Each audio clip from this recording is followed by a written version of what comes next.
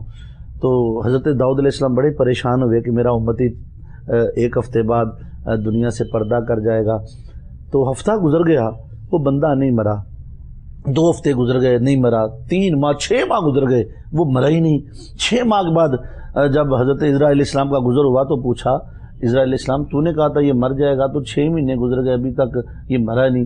تو انہوں نے کہا کہ حضور میں جب اس کی روح قبض کرنے کے لیے اس کے گھر پہنچا, میں روح قبض کرنے ہی والا تھا, اللہ نے مجھے منع کر دیا, فرمایا رک جاؤ, اس کی عمر بڑھا دو, اس کی روح قبض نہ کرو. میں نے کہا باری تعالیٰ ایسا کبھی نہیں ہوا, تو مجھے موت دے دے پھر روک لے, تو ماجرا کیا ہے؟ تو فرمایا جس دن تو اس کو دے کے نکلا تھا, یہ جب باہر نکلا تو رستے میں ایک سائل جو یتیم تھا اس نے اس سے میرے نام پہ مانگا کہ اللہ کے نام پہ مجھے کچھ دو. اس کے پاس 20 درہم تھے, اس نے میرے نام پہ اسے دے دیے, اور اس نے میری بارگاہ میں دعا مانگی, مولا اس نے مجھے 20 درہم دیے ہیں, بدلے میں اس کو 20 سال کی عمر دے دو. تو میں نے اس یتیم کی دعا قبول کی, اس کی عمر کو 20 سال اور آگے بڑھا دیا ہے. کیسی بات ہے. تو دعا لی ہے کسی کو دے کے, تو ایسے اللہ تقدیر پہ قادر ہے. موت لکھی ہو, آپ کو ایسا کام کریں, کسی یتیم کے سر پہ ہاتھ رکھ دیں, کسی کے ساتھ نیکی کر دیں, تو اللہ کس کی دعا لگ جائے. اسی لیے کہتے ہیں جب مریض کے پاس جاؤ نا تو اسے کو میرے لیے دعا مانگو, کیونکہ وہ اللہ کے زیادہ قریب ہوتا ہے. تو دعائیں لینی چاہیے دوسروں سے پاس جب بھی جائیں تو دعا مانگو. کام ہی ایسے کریں کہ دوسرے کے دل سے دعا نکلے, کسی کو کہنے کی ضرورت ہی نہ پڑے کہ میرے لیے دعا کریں, کسی کا کام ہی جو ہے وہ اللہ کے لیے جو ہے وہ کر دے. اور میں سمجھتی ہوں کہ آج کل تو خیر یہ بناوٹی مانگنے والے بہت زیادہ ہیں. کسی اچھے اور خالص بندہ کے جس کی طرف جو ہے وہ بندہ متوجہ ہو یا جس کو دے, کس کو دے. ابھی آپ گاڑی میں جو ہے وہ ایک جو ہے وہ رکتے ہیں اشارے پر, اور وہاں پہ آپ کو 100 مانگنے والے مل جاتے ہیں. آپ 10 20 روپے بھی نکال کے سب کو اللہ کے نام پر جو ہے وہ دیں, تو کس کو دیں گے؟ آج ہم کیسے جو ہے وہ اس چیز کا تعین کریں کہ ہمیں کسے دینا ہے اور کسے نہیں دینا. اور اس میں وہ لوگ بھی آ جاتے ہیں کہ جو واقعی اللہ کے نام پہ مانگ رہے ہوتے ہیں اور ہم انہیں نہیں دیتے. میں تو یقین کریں اتنا, میں ایک ماہر نفسیات ہوتے ہوئے اس چیز کی وجہ سے اتنی ڈپریس ہو جاتی ہوں گاڑی میں بیٹھی ہوئی کہ میں اس کو بھی دوں, اس کو بھی دوں, اس کو بھی دوں. اگر میں نے کسی کو نہ دیا تو کہیں اللہ مجھ سے ناراض تو نہیں ہو جائے گا, کہیں ایسا تو نہیں ہوگا. پھر میں تعین کرنا شروع کرتی ہوں کہ یا اللہ مجھ میں اتنی کیپیسٹی دے کہ میں یہ دیکھ سکوں, یہ سمجھ سکوں کہ کون سا بندہ ایسا ہے جو ڈیزرونگ ہے, جس کو میں دوں تو اس کو لگے بھی. ایسا نہ ہو کہ میں سب کو تو نہیں دے سکتی, اتنا پیسہ تو میرے پاس نہیں ہے کہ میں سب کو دوں. تو میں کیا کروں ایسے موقع پہ, مجھے کیا کرنا چاہیے؟ صاحب اصل میں یہ تو دیکھیں پاکستان میں گداگری پیشہ بن چکا ہے. بہت سارے پیشہ ور لوگ سٹاپوں میں کھڑے ہیں, آپ نے دیکھا ہوگا. کیا کریں, کوئی شی میلز بھی وہاں کھڑے ہوتے ہیں, کوئی اور بھی. مطلب یہ تو ایسا سلسلہ ہے, آپ اس کو روک نہیں سکتے. یہ تو حکومتی سطح پہ ایسے پیشہ ور لوگ جو بچوں کے بازو توڑ کے آنکھیں نکال کے پھر ان سے ساری عمر بھیک منگواتے ہیں, یہ بڑے بڑے گینگ ہیں. انہیں پیسے نہ دو تو ویسی بددعائیں نکالتے ہیں. ان کی بددعائیں کہاں لگتی ہیں؟ کبھی کبوں کے کہنے پہ جانور تھوڑا مرتے ہیں, ان کی بددعائیں قبول نہیں ہوتی. مگر یہ ہے کہ اللہ نے اگر آپ کو توفیق دی ہے, آپ کے در پہ سائل آ جائے, تو قرآن مجید میں حضور علیہ الصلوۃ والسلام کی جو شان اللہ نے بیان, وَأَمَّا السَّائِلَ فَلَا تَنْهَرْ, اللہ نے حبیب تیرے در پہ سوالی آ جائے تو کبھی جھڑکی نہ دینا. تو در مصطفیٰ پہ جب بھی کوئی سائل آیا ہے تو میرے آقا نے کبھی اسے خالی نہیں لوٹایا. یہاں تک کہ حضور علیہ الصلوۃ والسلام کی جو تھی نا سخاوت, جب رمضان آتا تو ایسے ہوتی جیسے تیز ہوائیں چلتی ہیں. 90 ہزار درہم میرے آقا کی بارگاہ میں آئے تو میرے آقا تقسیم کر کے گھر تشریف لے کر جاتے.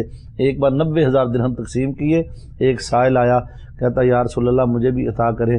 تو آقا علیہ الصلوۃ والسلام نے فرمایا اس کو مدینہ کے بازار میں لے جاؤ اور میرے نام پہ ادھار سودا لے دو, جب میرے پاس آئیں گے میں اس کا ادھار چکا دوں گا. یہ تو میرے آقا کی شان ہے. مگر ہمارے معاشرے میں یہ تعین کرنا مشکل ہو گیا ہے کہ ہم کس کو دیں کس کو نہ دیں. ڈاکٹر صاحب میں بازار میں, سمندری میرا شہر ہے, تو میں اپنی بیٹی کی کتابیں جلد کروانے کے لیے گیا.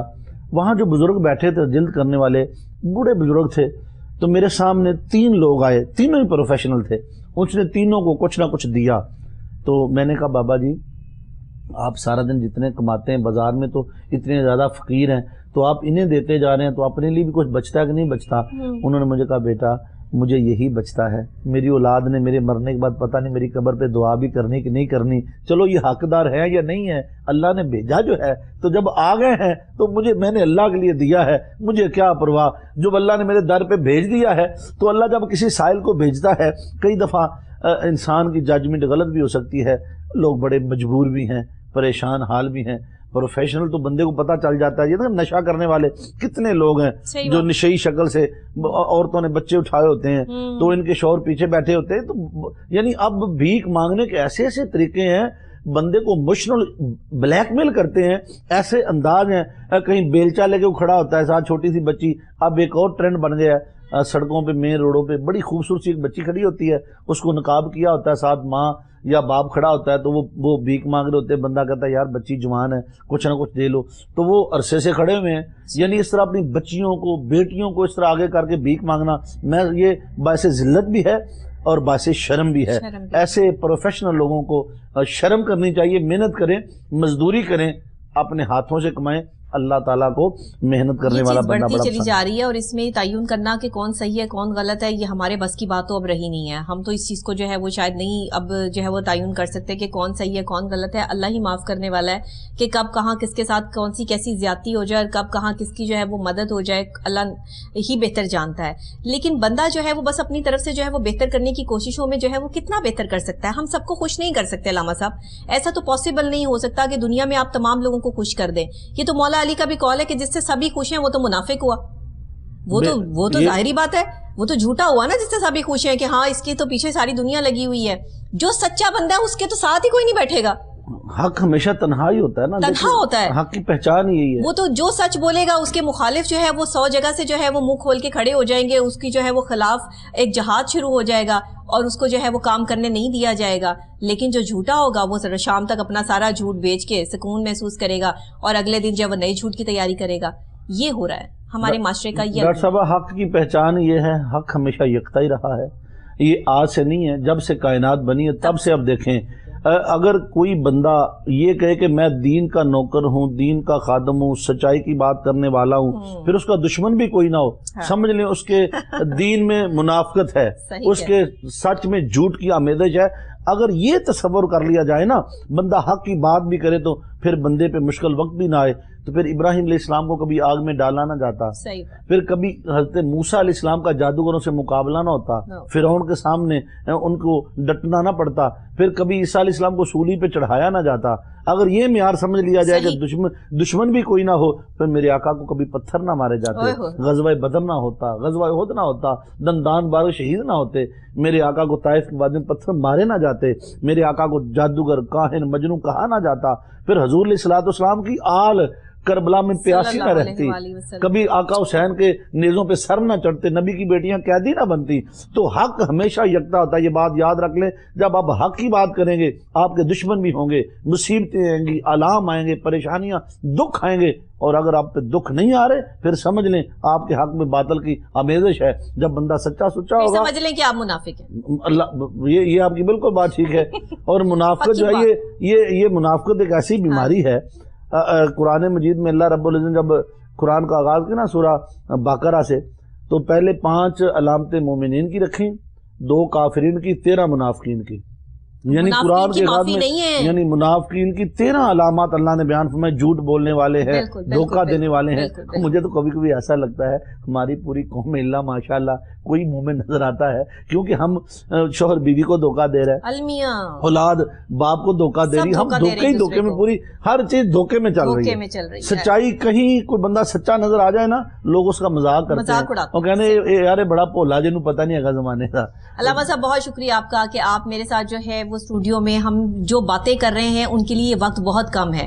ہمیں ان باتوں کے لیے شاید بہت زیادہ وقت جو ہے وہ درکار ہے تاکہ ہم جو ہے وہ اس چیز کو آگے لے کے چل سکیں. آج کوئی تو ہے جو حق کی بات کرتا ہے, کوئی تو ایسے جو ہے وہ پروگرام ہے کہ جہاں پر یہ باتیں بھی ہوتی ہیں, لیکن انفارچونیٹلی ہم کہاں ان سب چیزوں ہے وہ دیکھتے ہیں, پرکھتے ہیں. بہرحال جی علامہ صاحب آپ کا بہت شکریہ. ناظرین ابھی مجھے یہاں پہ ایک چھوٹی سی بریک لینی ہے. آپ کو پتا ہے کہ جمعۃ المبارک کو ہم جب ہمارے ساتھ علامہ صاحب موجود ہوتے ہیں تو ہمارے ساتھ ایک نعت خواں بھی موجود موجود ہوتے ہیں جو نعت رسول مقبول صلی اللہ علیہ وآلہ وسلم کا نذرانہ عقیدت بارگاہ رسالت میں پیش کرتے ہیں. اور ابھی ہم جو ہے وہ ایک بریک کی طرف بڑھیں گے. بریک سے جب واپس آئیں گے تو نعت رسول مقبول صلی اللہ علیہ وآلہ وسلم پیش کریں گے. ہمارے ساتھ رہیے گا.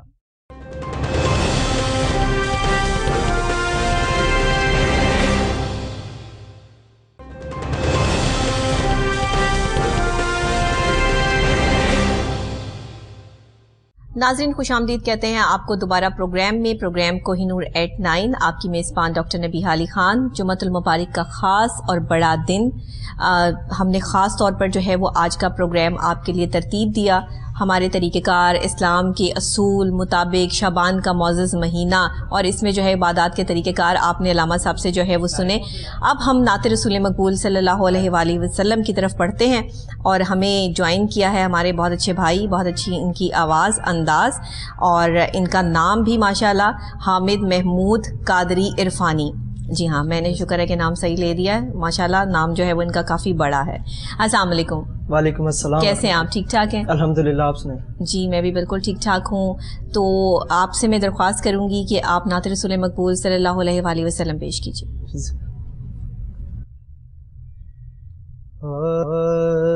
حدود طائر سدرا حضور جانتے ہیں. حدود طائر سدرا حضور جانتے ہیں. کہاں ہے عرش معلا حضور جانتے ہیں. انہیں خبر ہے کہیں سے پڑھو درود ان پر. انہیں خبر ہے کہیں سے پڑھو درود ان پر.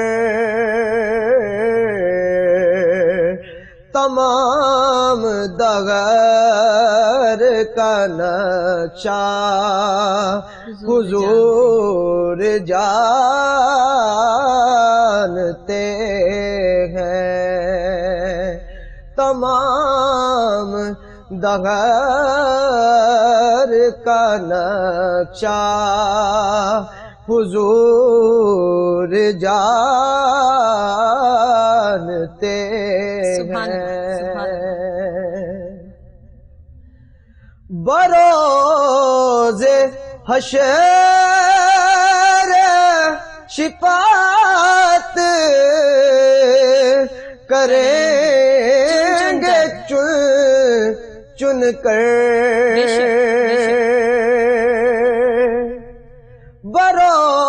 بروز حشر شفاعت کریں گے چن چن کر.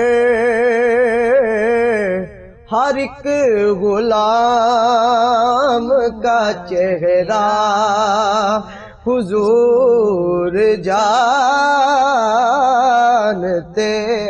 ہیں. ہر ایک غلام کا چہرہ حضور جانتے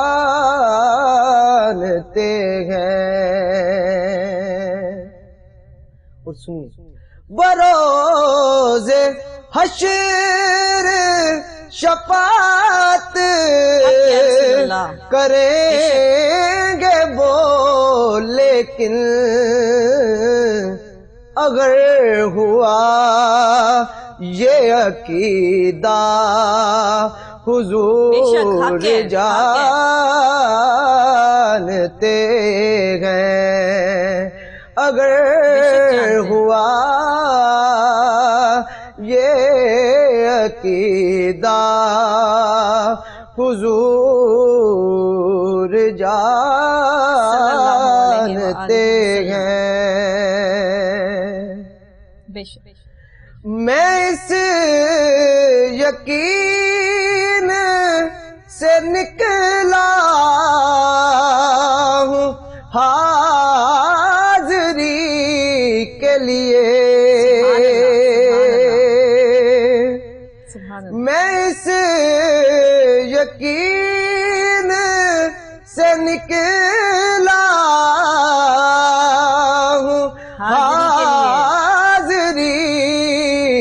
کے لیے، میرے سفر کا ارادہ حضور جانتے ہیں، میرے سفر کا ارادہ حضور جانتے ہیں۔ سبحان اللہ، بلا بھی سکتے ہیں وہ، آ بھی سکتے ہیں، بہت بڑا شعر ہے۔ بلا بھی سکتے ہیں وہ، آ بھی سکتے ہیں، ایمان ہونا کہ چاہیے، دوریوں کو مٹانا حضور جانتے ہیں، کہ دوریوں کو مٹانا حضور جانتے ہیں۔ اور بہت ہی خاص ہے، میں مانگتا ہوں انہی سے، بس انہی سے مانگوں گا، میں مانگتا ہوں انہی سے، انہی سے مانگوں گا، حضور پر ہے بھروسہ، حضور جانتے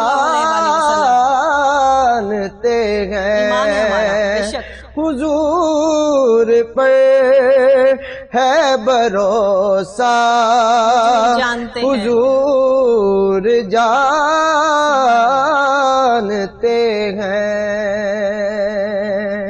اور مکتا سکھائی ہم کو صحابہ نے بات یہ سرور،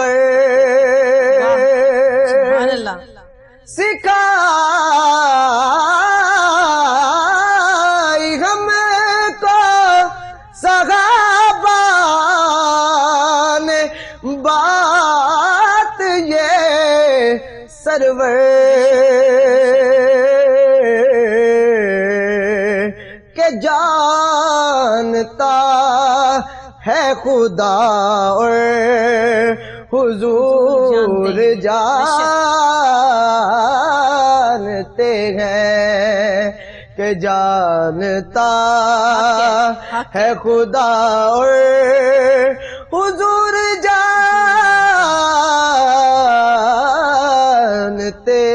ہیں، حدود طائر سدرا حضور جانتے ہیں۔ سبحان اللہ سبحان اللہ. نعت رسول مقبول صلی اللہ علیہ وآلہ وسلم بھی ہے, دعا بھی ہے, محبت اور ایمان کا تقاضا بھی ہے یہ شعر, اور ہر مسلمان کے کی آواز بھی ہے یہ شعر کہ کچھ بھی ہو آپ کہیں سے بھی پکار لیں, کہیں سے بھی آواز دے لیں, حضور جانتے ہیں. آپ جب الصلاۃ والسلام علیکہ یا رسول اللہ پکارتے ہیں, اکثر آپ نے دیکھا ہوگا کہ میں اپنی جو ہے وہ لے میں یہ بات پکارتی ہوں, یہ دل کی کیفیات ہیں, آپ بھی پکارا کریں. جب بھی میرے آقا کا نام آیا کرے صلی اللہ علیہ وآلہ وسلم ضرور بولا کیجئے. اس سے یہ درود پاک آپ جو پڑھتے ہیں اس کا ثواب آپ کو اتنا ملتا ہے جو بار بار نبی پاک کا نام آنے کے بعد آپ صلی اللہ علیہ وآلہ وسلم کہتے ہیں.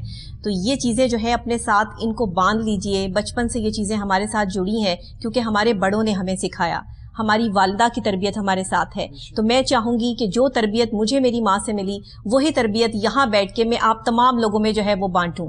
یہی میرے ایمان کا تقاضا بھی ہے, یہی میری تربیت کا تقاضا بھی ہے, اور یہی میرے پروگرام کا تقاضا بھی ہے. اسی کے ساتھ آپ تمام لوگوں کا بہت شکریہ, اور ہمارے محترم بھائی نعت خواں آپ بھی تشریف لائے, آپ کا بھی بہت شکریہ. انشاءاللہ پھر بھی آپ کو زحمت دیتے رہیں گے. ناظرین, آج کا پروگرام آپ کو کیسا لگا مجھے ضرور بتائیے گا.